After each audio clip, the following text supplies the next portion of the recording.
everybody, Elizabeth with Country Peony, and today I'm so excited to partner with Clover to bring you another fun crafting project. So, one of my favorite things about crafting is that it allows you to embellish or personalize your belongings. Honestly, that's how I got into crafting. I love to embellish my notebook, my bags, whatever, as a child. And so that's what we're going to do today. Thanks to Clover's Flower Loom, I'm going to update an old tote bag to bring it into summer, as you can see here. And so I use Clover's Flower Loom and Raffia to make these adorable, colorful flowers that's just perfect for summertime and the beach.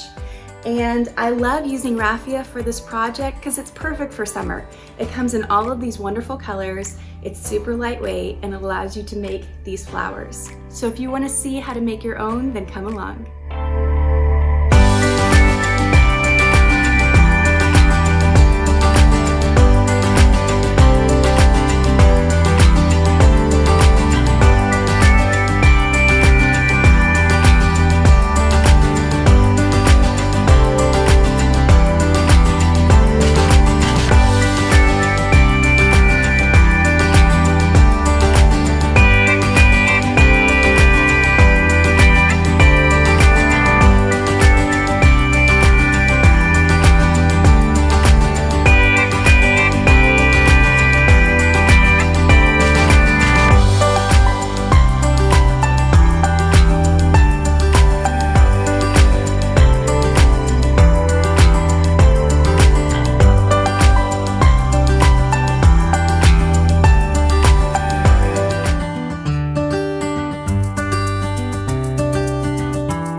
So much for following along today, guys. I hope you feel inspired to start using some of Clover's projects and tools to embellish your own items. If you want to see more simple DIYs and tutorials, then please check out my blog, countrypeony.com, or feel free to follow me on Facebook or Instagram. I'd love to have you there. Until next time, happy crafting.